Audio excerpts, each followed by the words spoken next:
मेरी पत्नी और मेरी दोनों बेटियों का वोट खत्म कर दिया गया है, क्योंकि उनके टाइटल में यादव लगा कि ये वोट शायद बीजेपी को नहीं जाएगी। हमारी सबसे बड़ी ताकत बाबा साहब ने क्या दी थी? वोट का अधिकार। उस वोट के अधिकार को लगभग निरस्त कर दिया गया। आईएएस में 300 ऐसे पद हैं जिसकी भर्ती सीधे कर ली जाती है।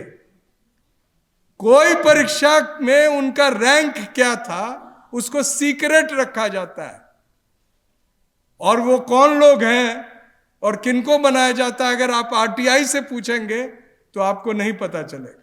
बार बार 70 साल में क्या हुआ, कैसे हुआ, ये प्रश्न उठाया जाता है। हमें जानना जरूरी है कि पिछले 70 साल में कौन कौन संघर्ष आज भी चल रहा है।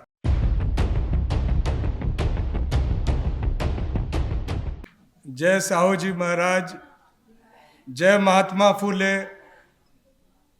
जय डॉक्टर भीमराव अंबेडकर, जय कर्पूरी, जय जगदेव, जय मंडल। आज सभा शुरू होने के वक्त थोड़ा सा अफरा तफरी मचा था। प्रोफेसर सब, मैं भी पढ़ाता हूँ विश्वविद्यालय में, थोड़ा एक आदत रहता है, सर माफ करेंगे, मैं पीछे बात कर रहा था, वो मुझे ही बोल रहे थे, मैं सीनियर हूँ, कई बार वो इस तरह से बोल देते हैं, और मैं मनोभाव को समझकर, और वो वैसे भी कोई भी बोले, हमारे छात्र भी जब बोलते हैं तो हम उसका सम्मान से स्वागत करते हैं। यहाँ सभी सम्मानीय व्यक्ति हैं, और निषाद साहब बैठे हैं, उनका तो मैं एक तरह से शिष्य कहिए, बहुत मैं उनकी इज्जत और तारीफ करता हूँ।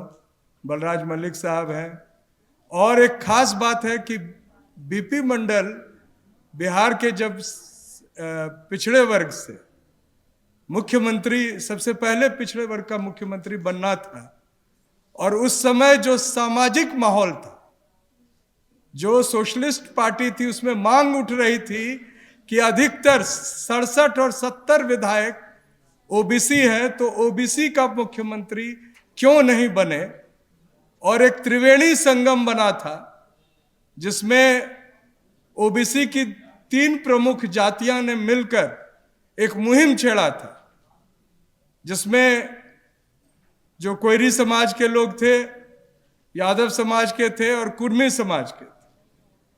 उनके नेता सतीश प्रसाद सिंह थे।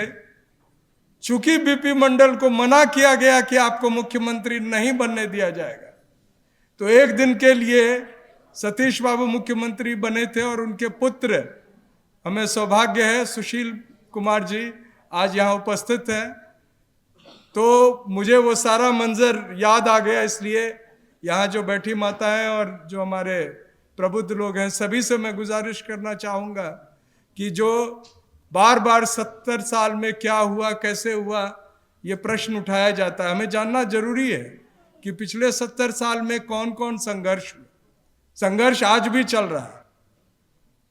सुशील जी से मेरी बात हुई कि यूपीएससी में इनकी बेटी फॉर्म भर रही है, और उसमें ओबीसी का आरक्षण है 27%।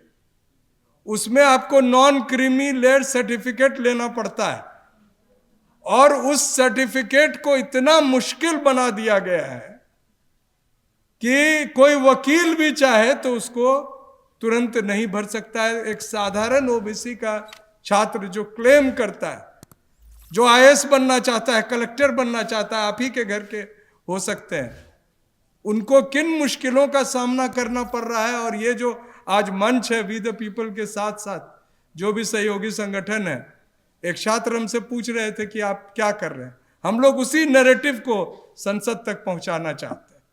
संसद में जो लोग बैठे हैं, कई बार, और मैं अभी बात हो रही थी संविधान की, संविधान के द्वारा ही हमारे कुछ हितों की रक्षा की जा रही है, लेकिन उसी संविधान को गलत ढंग से उसका इस्तेमाल करके लैटरल एंट्री कर दिया गया है। आईएएस में 300 ऐसे पद हैं जिसकी भर्ती सीधे कर ली जाती है। कोई परीक्षा में उनका रैंक क्या था उसको सीक्रेट रखा जाता है, और वो कौन लोग हैं और किनको बनाया जाता है, अगर आप आरटीआई से पूछेंगे तो आपको नहीं पता चलेगा। इसी तरह ये जो सरकार है भारतीय जनता पार्टी आरएसएस की, जो हिंदू राष्ट्र का आज प्रारूप तैयार कर रही है महाकुंभ में, वो इसी संविधान के तहत अपना काम जारी रखा है। उन्होंने एक आदेश दिया है कि अब जो कॉलेज में प्रोफेसर बनेंगे उनके लिए नेट करना, यूजीसी नेट करना जरूरी नहीं रहेगा, उनके लिए पीएचडी भी जरूरी नहीं रहेगा। मंदिर में कोई घंटी बजा रहा है और उसको सीधे सीधे वाइस चांसलर बनाना है, तो उसके लिए कोई योग्यता, कोई मापदंड नहीं रहेगी। मात्र एक योग्यता होनी चाहिए कि वो सवर्ण हो, ब्राह्मण हो, और सिर्फ ब्राह्मण नहीं, आरएसएस का ये योग्यता तय कर दी गई है। और संघर्ष इसी कॉन्स्टिट्यूशन क्लब से हमें, इन्हीं सब जो हम लोग बातचीत आज कर रहे हैं, ये में हम लोगों का सौभाग्य है कि इतने बड़े राज्य में, दिल्ली प्रदेश में, आज जो भी आज यहाँ बैठे हैं और जो भी हमारे साथी यूट्यूब के चैनल के माध्यम से इस बात को देश के कोने कोने में पहुंचा रहे हैं, वो इस संघर्ष का हिस्सा है। आपसे कोई पूछेगा कल कि जब देश लुट रहा था, अडानी को बिक गया था, आपके बच्चों को फिर से वो जो अभी डॉक्टर रतनलाल बोले कि दूध दूहने के लिए, सब्जी उगाने के लिए, जूता सीने के लिए, उसी दायरे में रखने का तैयारी चल रहा था, तो आप क्या कर रहे थे? हम कम से कम कॉन्स्टिट्यूशन क्लब में आकर इस बात की चर्चा तो कर रहे थे, वहां बैठे तो थे, इस बात को सुनाने का प्रयास तो कर रहे थे, जनतंत्र में हमारे पास जो अधिकार है उसका प्रयोग कर रहे थे। दिल्ली में चुनाव, और अभी 1-2 घंटे के बाद चुनाव प्रचार खत्म हो जाएगा। एक बहुत गंभीर बात आज हमारे साथी संजय सागर शायद बोले भी होंगे, मैं दोबारा उसको बोलना चाहूंगा। ये जो चुनाव है, इसमें से हमारी सबसे बड़ी ताकत बाबा साहब ने क्या दी थी? वोट का अधिकार। उस वोट के अधिकार को लगभग निरस्त कर दिया गया। उसको झांपने के लिए कहा जाता है महिलाओं को 2500 रुपए देंगे, 2200 देंगे। बीजेपी कहती है कि महाराष्ट्र में हम जीत गए क्योंकि महिलाओं के बच्चों को नौकरी मिले कि नहीं मिले, उन्हें 2000 का हमने प्रॉमिस किया, वो और 500 रुपया सिलेंडर का प्रॉमिस किया, इसलिए हमें जम के वोट मिल गया। नहीं मिला था क्योंकि उन्होंने प्रॉमिस को रखा ही नहीं। 500 रुपया सिलेंडर कहा था, कहीं उसको पूरा ही नहीं किया। और जो बहनों को, और जो लोग वृद्धा पेंशन को खत्म कर चुके हैं, वो कौन सा ये आश्वासन दे रहे हैं लोगों को कि, और महिलाओं को, कि हम आपको ये पैसे देंगे। कई तरह से ईवीएम के माध्यम से आपके वोट खत्म, चुनावी प्रक्रिया में हस्तक्षेप करके।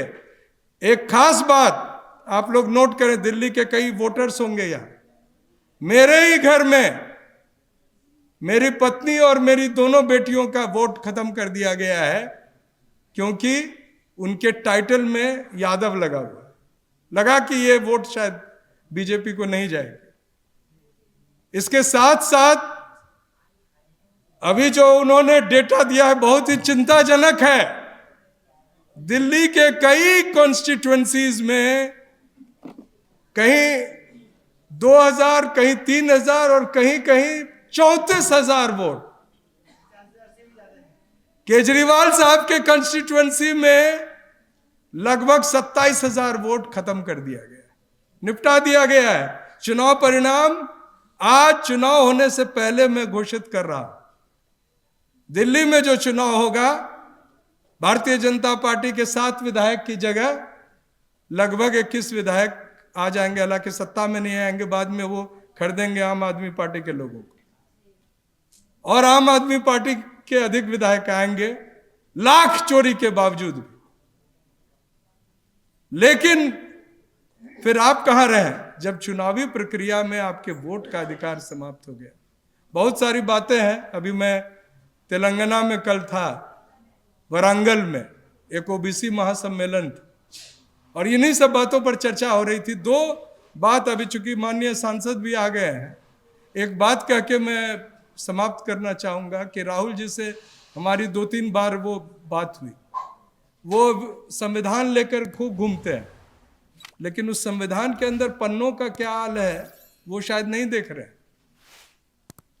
संसद के अंदर आपके अधिकार को खत्म कर दिया जा रहा है। माननीय सांसद और विशंबर जी भी हैं बैठे, वो लोग समझ रहे होंगे।